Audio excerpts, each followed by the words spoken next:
Bismillahirrahmanirrahim. Assalamualaikum. Okey, kita berjumpa lagi pada sesi PDPR pada kali ini. Okey, di mana kita masih lagi dalam bab 5 matematik pengguna simpanan dan pelaburan, kredit dan hutang. Okey, untuk kali ini, PDPR kali ini kita akan tengok apa itu nilai pulangan pelaburan ROI. Tengok apa tu ROI. Okey, nilai pulangan pelaburan ataupun ROI. Okey, sebelum tu kita tengok dulu apa kita punya standard pembelajaran, apa yang kita nak capai dekat sini. Okey, membuat pengiraan yang melibatkan nilai pulangan pelaburan dan seterusnya menerangkan faktor yang mempengaruhi pulangan pelaburan serta kesannya. Okey, inilah yang kita akan tengok. Tapi cikgu akan bahagi kepada dua video lah, so akan jadi dua set. Okay, kita tengok dulu apa itu nilai pulangan pelaburan. Okey, nilai pulangan pelaburan ataupun ROI. Kenapa ROI? ROI, nah ni dah kenapa dia ROI kan. Kenapa bukan NPP, dia pakai ROI, dia pakai English term. Okey, return of investment. Return of investment samalah nilai pulangan pelaburan. Okey, ROI digunakan untuk menilai keberuntungan sesuatu pelaburan. ROI boleh dihitung dengan menggunakan rumus berikut. Okey, jumlah pulangan bahagi dengan nilai pelaburan awal darab 100%. Okey, boleh faham? Okey, dia jumlah pulangan bahagi nilai pelaburan awal darab 100%. Okey, dia ROI ni adalah untuk digunakan, kita tengok berapa peratus keuntungan yang kita buat lah pelaburan tu. Tengok berapa peratus dia. Sebab kita nak tahu berapa peratus dia, maka ROI dinyatakan dalam bentuk peratusan. Sebab nampak dia darab dengan 100%. Okey, tak apa, kita tengok dulu contoh yang pertama. Okey, dikatakan seorang pelabur membeli sebuah rumah dengan nilai RM400,000. Selepas 2 tahun, dia menjual rumah tersebut dengan harga RM800,000. Berapakah pulangan pelaburannya? So, berapa yang dia? So, nilai pulangan pelaburan ataupun ROI. Okey, tadi mesti ingat ni. Okey, jumlah pulangan bahagi nilai pelaburan awal. So, pulangan maksud apa yang kamu faham dengan pulangan? Pulangan tu apa yang keuntungan dia lah kan. Keuntungan dia. So, kan jumlah pulangan bahagi nilai pelaburan 1%. Jadi keuntungan atau keuntungan dia yang dia jual ni tolaklah dengan yang dia beli, yen modal dia. Macam kita selalu kita jual kuih, kalau orang jual kuih pun mesti something, benda apa pun, katakan jual pen kan, kita beli RM1, kita jual RM1.50. So 50% tu lah, beza tu adalah kita punya keuntungan dia. So jumlah pelaburan dia tolaklah yang kita jual, tolak yang kita beli, bahagi nilai pelaburan awal. So berapa yang kita letak duit tu awal, so darab dengan 100 dan akan mendapat 100%. Bermaksud dia keuntungan dia adalah 100%. Pulangan pelaburan dia 100%. Okey, tengok dulu instrumen pelaburan. Instrumen pelaburan terdiri daripada amanah saham, saham dan hartanah. Okey, sebelum ni kita dah tengok kan bahagian ni, bahagian pelaburan ni. Okey, setiap instrumen pelaburan boleh memberi pulangan pelaburan dalam bentuk-bentuk berikut. Kan, pulangan sama ada, kita tengok dulu bahagian amanah saham. So, amanah saham, ingat apa itu amanah saham? Kita recap balik. Amanah saham ni dia macam amanah saham ni kita masuk macam ASP, amanah saham wawasan dah, amanah saham kalau macam ni amanah saham Kedah, macam tu lah.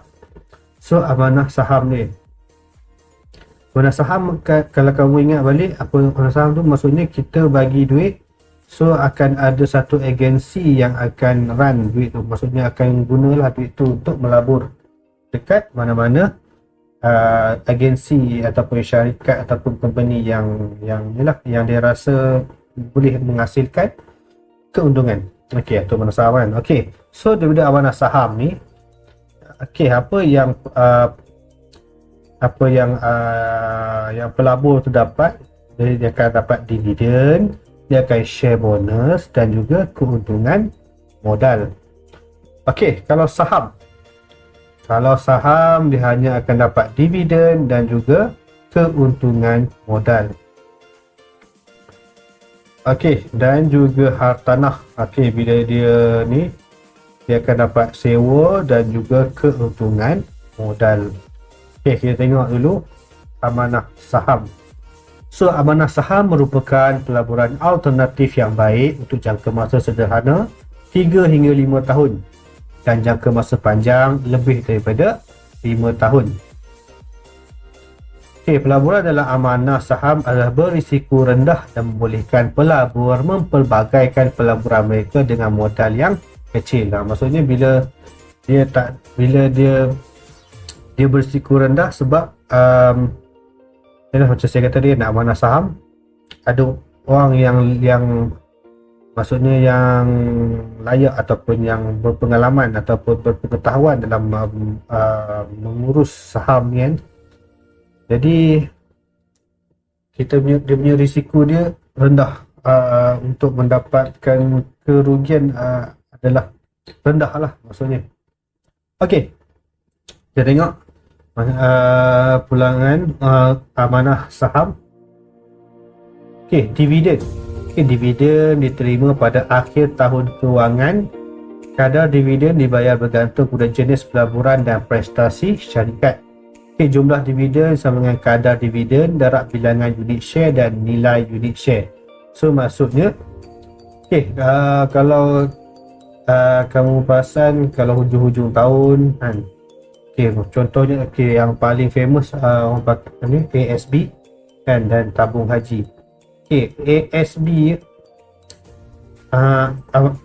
ASB tu, so dia orang akan tunggu berapa dia punya kadar dividen dia, kadang naik kadang turun kan, tapi kebanyakannya dia dapat keuntungan lah. So tu lah kadar dividen berapa persen dia tu. So kadar dividen, so tengok berapa yang dia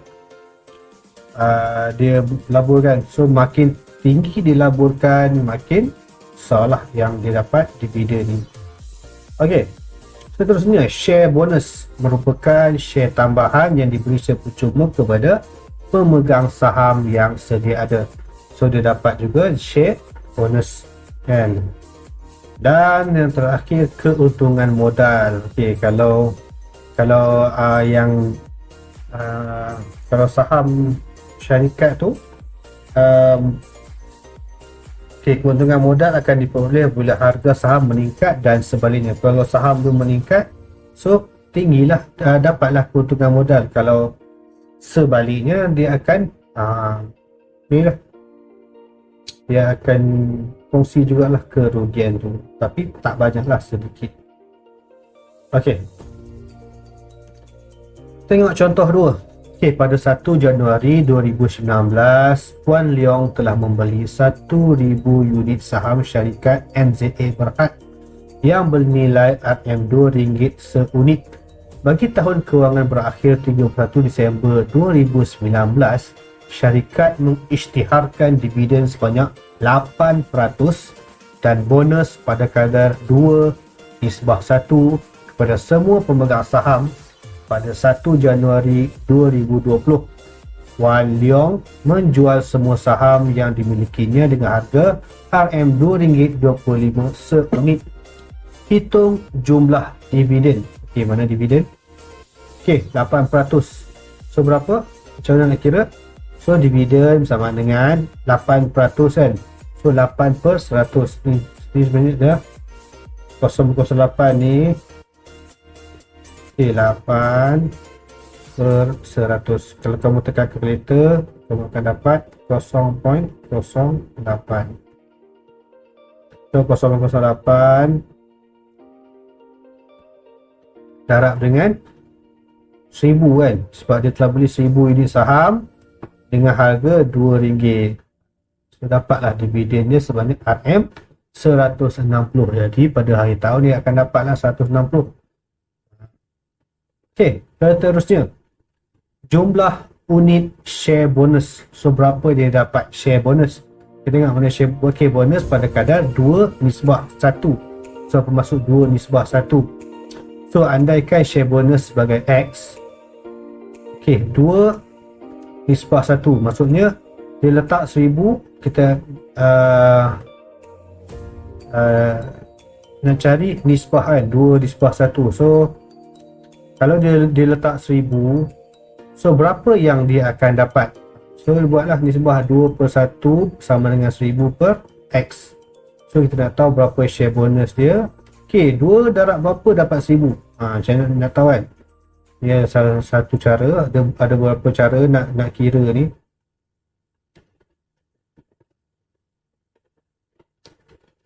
Okey, kejap ya.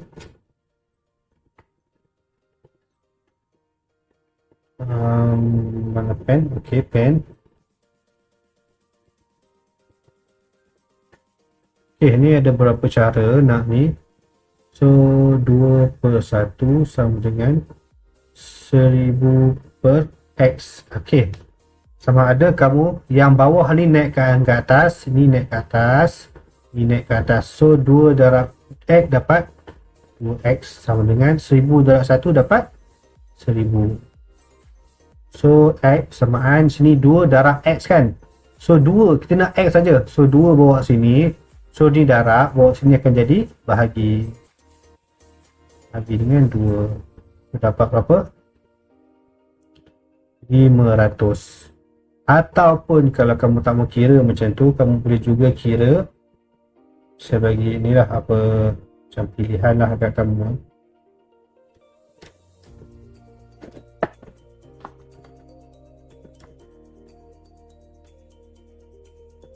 Okey, sama, ataupun kita buat 2/1 sama dengan 1000 per X. Okey, 2 darab berapa dapat 1000? 2 darab 500. So bawah pun kena darab 500. Jadi boleh katakan X sama dengan 1 darab 500 dapat 500. Macam tu lah. Okay, ada 2 cara. Kamu boleh pilih yang mana yang kamu selesa kan untuk kalau dapat nisbah ni. Ok, so X sama dengan 1000 dengan buat cara ni lah, 1000 bagi 2 dapat 500 unit. Ok, so macam itulah sebenarnya cara kerja dia. Ok, tengok yang C, jumlah keuntungan. So berapakah keuntungan yang dia dapat? Ok, sekarang dia jual dengan harga RM2.25. So jumlah keuntungan modal sama dengan yang dia beli ni tolak dengan yang dia jual tolak dengan yang dia beli darab dengan 1,500. Kenapa 1,500? Okey, sebab pada awalnya dia beli 1,000. Kemudian dia dapat pula share bonus sebanyak 500. So jadilah 1,000 tambah 500 dapat 1,500. Okey, so bila darab dia akan dapat RM375. Dia dapat lagi jumlah keuntungan modal sebanyak RM375. Okey, dan seterusnya yang D, kita tinggal D ni. Nilai pulangan pelaburan bagi Puan Leong ataupun sebenarnya ROI lah. Dengan ROI sama dengan jumlah pulangan bagi nilai pelaburan awal. So jumlah pulangan tadi, berapakah jumlah pulangan? 160 tambah 375. Apa tadi? Yang ni kan 160, yang ni okey, yang dividen tambah dengan yang dia punya keuntungan modal. Jadi yang 370. So 160 tambah 375 itu yang dia dapat. So dapat 535. nilai jumlah pulangan dia. So nilai pelaburan awal dia berapa? So dia beri 1000 dengan harga RM2. So 1000 darab 2 dapat 2000. So ini dia punya yang awal lah. Dia keluarkan modal awal tu sebanyak 2000. Okey, jadi nilai pulangan ROI sama dengan jumlah pulangan dia 535 bahagi 2000 darab 100. So dapat 26.75%. Jadi nilai pulangan pelaburan bagi Puan Leong adalah 26.75%. So macam itulah yang kita akan kira. Kamu kena faham lah apa yang dia punya pulangan dan dia punya pelaburan awal. Tu kena cari. Okey. Okay, sampai di sini dahulu sesi PDPR kita. Okey, semoga apa yang cikgu nak sampaikan ini bermanfaat untuk kamu. Okey, seperti biasa cikgu dah siapkan tugasan di workbook kamu, mohon siapkan. Okey, selewat-lewatnya petang ni lah kalau boleh, dalam pukul 5. Okey, jika ada sebarang pertanyaan boleh teruslah PM cikgu. Okey, yang belum subscribe tu tolong subscribe, mohon subscribe bagi semangat sikit kat cikgu ni buat video ni. Okey, akhir kata daripada saya, it does not matter how slowly you go as long as you do not stop. Maksudnya tak kisahlah berapa slow kamu kan, kalau kamu ada masalah, kamu tak susah nak faham ke, kamu